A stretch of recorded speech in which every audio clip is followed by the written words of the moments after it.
So hello guys, welcome back to my channel. So guys, ये video जो है basically comeback strategy होने वाला है।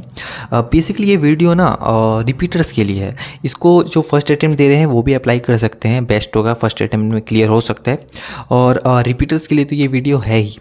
तो जैसा कि सेप्टेम्बर 24 का जो रिज़ल्ट है वो अनाउंस हुआ था आपका 30 अक्टूबर को। तो जैसे कि 20% पासिंग परसेंटेज था और 80% लोग इसको पास नहीं कर पाए थे। तो बेसिकली ये वीडियो जो है ना, जो पास नहीं कर पाए ना, तो उन लोगों के लिए, ठीक है ना। तो अब बोलोगे कि ये वीडियो बना क्यों रहा है। तो अगर आप जो एक बेसिक मिस्टेक करोगे ना, अगर आप वो हर अटेम्प्ट में करोगे तो आपका जो एग्ज़ाम क्लियर करना थोड़ा दिक्कत हो जाएगा। तो मैं नहीं चाहता कि मैंने जो गलती किया वो आप दोहराए और आपको ये फेस करना पड़े। जैसा कि मैं पहले बता देता हूँ, सीए फाउंडेशन मेरा थर्ड अटेम्प्ट में क्लियर हुआ है। तो मैं बेसिकली शुरू से अपना स्टोरी बताऊंगा आपको, लाइक कि मैंने क्या क्या गलतियां की, वो आपको गलती नहीं करनी है। और अभी तो जैसे 2 महीना जैसा अच्छा से आपके पास टाइम है, तो उस 2 महीने में आप पढ़ के जो है वो गलती ना करके आप जनवरी का 25 को जो सीए फाउंडेशन का अटेम्प्ट लगेगा उसको अच्छी तरीके से क्लियर कर सकते हो। तो गाइज, अगर आप मेरे चैनल में नए हो तो प्लीज़ इसे सब्सक्राइब कर दे, शेयर कर दे, लाइक कर दे और कॉमेंट कर देना आपका कोई भी क्वेरीज हुआ तो। चलो विदाउट एनी टाइम वेस्टेज हम लोग शुरू करते हैं आज का वीडियो। तो गाइज, मेरा जो पहला अटेम्प्ट था वो था दिसंबर 23 में। तो इसमें बेसिकली क्या था कि मेरे अकाउंट्स में, एक तो मैं सीए ले रहा हूँ और अकाउंट्स में सबसे कम है, लाइक जस्ट पास है, ठीक है ना।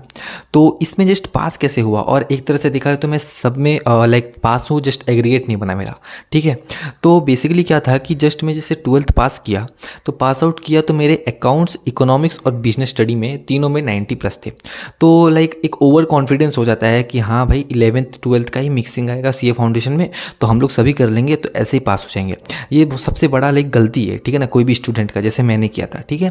तो इसी के कारण मैं क्या किया, लॉ मतलब अकाउंट्स को छोड़ के बाकी बात जो भी सब्जेक्ट था उसमें ज़्यादा फोकस किया। तो उस हिसाब से मैंने अकाउंट्स का एक भी सम्स को लाइक लिख के कोई भी प्रैक्टिस वगैरह नहीं किया। जस्ट ऊपर ऊपर से देखा, लाइक मेरे मन में था कि हाँ ये तो मैं किया ही हूँ, 90+ आ गया, तो सीए फाउंडेशन में क्या है 50-60 तो आराम से स्कोर हो जाएगा। यही मेरा गलती था। मैं इसका सेपरेट वीडियो बनाऊंगा कि मैंने अकाउंट्स को कैसे लाइक पढ़ाई किया। ये जस्ट वीडियो है कि मैंने क्या गलतियाँ की थी, ठीक है। तो आपको ऐसा नहीं करना है। भले आप कोई भी पर्टिकुलर सब्जेक्ट में अगर आप स्पेशलाइज्ड है ना, लेकिन फिर भी उसको जैसे सीए फाउंडेशन है तो लेवल आप समझ सकते हो, है कि नहीं। तो आपको फिर से उसका प्रैक्टिस करना पड़ेगा, रिटन प्रैक्टिस एक लाइक आपको ना एक मैनर में करना पड़ेगा, ठीक है ना। जैसे एक जैसे होता है कि जैसे पहले कॉन्सेप्ट क्लियर करो, कॉन्सेप्ट क्लियर करने के बाद उसका रिवीजन दो, रिवीजन के बाद खुद उसको सॉल्व करके देखो कि आपका वो सम्स बन रहा है कि नहीं, ठीक है ना। ये सब आपको करना पड़ेगा। अगर इसमें से कोई भी आप चीज़ छोड़ देते हो तो आपका थोड़ा दिक्कत हो सकता है, ठीक है। तो जैसे कि ये मैंने गलती की थी, तो आपको नहीं करना है, ठीक है। तो फिर जो मेरा जून अटेम्प्ट आया, तो मैं सोचा कि इस बार नहीं किया, तो मैं अकाउंट्स में लाइक सोचा कि एग्रीगेट बनाने का, जो एग्रीगेट बनाएगा वो मेरा अकाउंट्स और इकोनॉमिक्स ही है, ठीक है। तो मैं अकाउंट्स और इकोनॉमिक्स में फोकस देने लगा, ठीक है। तो जैसे कि इकोनॉमिक्स तो मेरा अच्छा ही है, तो इसमें उतना नहीं देता, लेकिन बट पढ़ता है इसको, है ना। तो जैसा कि अकाउंट्स था, तो अकाउंट्स में ज़्यादा ही पढ़ने लग गया। अब इसमें सेकंड अटेम्प्ट में भी मैंने क्या गड़बड़ कर दिया कि मैं अकाउंट्स ज़्यादा ही पढ़ने लग गया, जिसके कारण मेरा जो मैथ्स था और लॉ था ये रह गया। तो इसमें क्या था कि अकाउंट्स में ज़्यादा ही पढ़ने लग गया, ठीक है। तो ज़्यादा पढ़ने से क्या हुआ, मार्क्स तो आया, लेकिन सिर्फ अकाउंट्स मेरे को पास नहीं करा सकता है कि नहीं, सब सब्जेक्ट को लेके चलना पड़ेगा। तो उसी हिसाब से मेरा 2 सब्जेक्ट में रह गया, जिसको मैं पढ़ा ही नहीं था। लाइक 1 महीना पहले पढ़ा था, बट 1 महीना भी ऐसा नहीं कि लाइक 1 महीना मैंने कुछ नहीं पढ़ा। 1 महीना बहुत अच्छी तरीके से पढ़ा, जो जो नया सिलेबस आए हैं वो सिलेबस, जैसे कि इंडियन कॉन्ट्रैक्ट एक्ट में यूनिट आया, नेगोशिएबल इंस्ट्रूमेंट एक नया ऐसा चैप्टर था, है कि नहीं। तो ये सब मेरे को पढ़ना पड़ा, तो पढ़ा। लेकिन क्या होता है, पढ़ने से सिर्फ नहीं होता है, वो सब्जेक्ट को आपको टाइम देना पड़ता है, कोई भी सब्जेक्ट करो तो, ठीक है ना। ऐसा नहीं सोच सकते कि हाँ भाई 1 महीने पढ़ के पास हो गए। देखो बहुत रेयर चांसेस है कि जो 1 महीने में पढ़ के ऐसे क्लियर हो, ठीक है ना। तो वैसे कोई भी सब्जेक्ट हुआ वो थोड़ा टाइम मांगता है, ठीक है ना, उसको लाइक अच्छे से समझने में, है कि नहीं, उसका प्रैक्टिस, रिविजन, रिटन प्रैक्टिस वगैरह वो सब करने में, ठीक है। तो टाइम मांगता है ये सब। तो ये मैंने नहीं किया था। भले 1 महीना मैंने क्यों नहीं पढ़ा, 1-1.5 महीना, लेकिन अच्छे से नहीं हुआ। तो ये 2 सब्जेक्ट में मेरा रह गया, जिसके कारण मैं पास नहीं हो पाया, और मेरा 198 टोटल आया, और 2 सब्जेक्ट में मैथ्स और बिजनेस लॉ में मेरा पास नहीं हुआ। अब सितंबर का जो ड्यूरेशन था ना एग्जामिनेशन का, वो बहुत कम था। 1 महीना अपने को हाथ में था, तो 1 महीना में अपने को पढ़ के वो एग्ज़ाम देना था। और तुमको विश्वास नहीं होगा, आपको मैं साइड में दिखा सकता हूँ, लाइक जैसे कि ना मैं टीचर्स को मैसेज करता कि सर कोई स्ट्रैटेजी बताइए, लाइक कि कैसे पढूं। कोई पढ़ने का मन नहीं करता है। लाइक आप खुद सोचो ना, अगर 2 अटेम्प्ट आपका क्लियर नहीं हुआ, तो एक तरह से तीसरा अटेम्प्ट में आपका होता है कि यार इस बार हो जाए।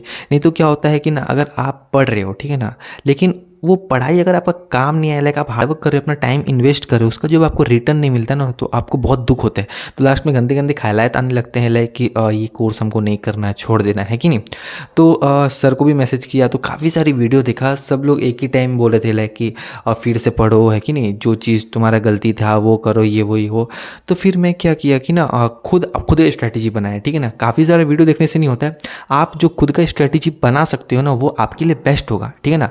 आपका कितना कैपेसिटी है, देखो मैं खुल के बोलता हूँ, मैं ना 11th-12th में ना सीए फाउंडेशन में एग्ज़ाम के टाइम को छोड़ के जो नॉर्मल डेज़ है 10-10 12-12 घंटा नहीं पढ़ा मैं, ठीक है ना। और ना ही मैं सुबह उठ के पढ़ा, ना ही मैं रात तक पढ़ा। एग्ज़ाम के टाइम अलग बात होता है, लाइक एग्ज़ाम का 10-15 दिन पहले का बात अलग होता है, उस टाइम पढ़ना पड़ता है। लेकिन उससे पहले ऐसा नहीं कि रात पर मैं नॉर्मल उठता था, ठीक है, रेडी वेडी होके मुझे जो काम करना पड़ता मैं काम भी करता, पढ़ाई भी करता, ठीक है। तो बस गलती ये था कि ना वो जो पढ़ाई करता ना वो सिस्टमेटिकली नहीं करता, ठीक है ना। कुछ ज़्यादा पढ़ लिया तो किसी को पढ़ा ही नहीं, लेकिन सब सब्जेक्ट ही तो अपने को पास करवाएंगे ना। तो जैसे कि ये एक महीना जो था, इसमें मैंने क्या किया, लाइक जैसे मेरा लॉ था ना, लॉ मुझे सारा कॉन्सेप्ट क्लियर था, लेकिन इसको अच्छी तरीक़ा से ग्रैब करना, लाइक इसको अच्छी तरीक़ा से रिवाइज़ करना वगैरह, ठीक है ना। तो इसमें मैंने किया, काफ़ी सारे रिटन प्रैक्टिस वगैरह भी किया, ठीक है ना। अब मैं देखो, अब मैं अभी बोल रहा हूँ, मैं सारे सब्जेक्ट का पार्टिकुलर वीडियो बनाऊंगा, ठीक है ना, वो समझाने लगूंगा तो बहुत बड़ा हो जाएगा ये वीडियो। तो लाइक जैसे अकाउंट्स हुआ, लॉ हुआ, ये सब का मैं सेपरेट वीडियो बनाऊंगा, ठीक है। उसमें मैं बताऊंगा कि किस तरह से मैंने किया था, ठीक है। तो उस हिसाब से मैंने ज़्यादा फोकस दिया बिजनेस लॉ में और मैथ्स में, ठीक है। और अकाउंट्स को भी मैंने नहीं छोड़ा, नॉर्मल मतलब जितना टाइम देना चाहिए था उतना नहीं दिया, क्योंकि ऑलरेडी था, मेरे को जस्ट रिवाइज करना था। और इकोनॉमिक्स में भी मैंने ज़्यादा टाइम नहीं दिया, लाइक मैं इकोनॉमिक्स एक तरह से देखा है, मुझे याद है 25 अगस्त के बाद मैंने इकोनॉमिक्स शुरू किया था, और उसको 10 दिन मेरे को लगा, लाइक 10 दिन भी नहीं, 10 दिन में लाइक 7-8 दिन लगा हमको रिवाइज करने में। तो उसका उतना वो नहीं था, ठीक है। तो लॉ में और मैथ्स में मैं थोड़ा सा ज़्यादा फोकस दिया और काफ़ी सारा एमसीक्यू वगैरह प्रैक्टिस किया।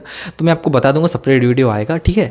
तो बस इसका कंक्लूजन ये निकलता है कि आपका जो वीक पॉइंट है ना, जो आप नहीं किए, देखो एक्सेप्ट करना पड़ेगा जो आप नहीं किए। 100% अगर आप 100% दे रहे हो, आपका अंदर से है कि हाँ भाई 100% में दिया, तो कोई दिक्कत नहीं है। लेकिन आपका 1% भी डाउट है ना, तो आप थोड़ा सा उसमें फोकस करना कि आपने क्या नहीं किया, वो गलती को सुधार लेना, नेक्स्ट अटेम्प्ट आपका क्लियर हो जाएगा, ठीक है। इतना ही मेरे को इस वीडियो में बोलना था, ठीक है। तो आप अगर इस चैनल में नए हो तो प्लीज़ सब्सक्राइब कर दे, लाइक कर दे, ऐसे ही वीडियो में कंटिन्यू करूँगा। तो चलो मिलते हैं नेक्स्ट वीडियो में, थैंक यू।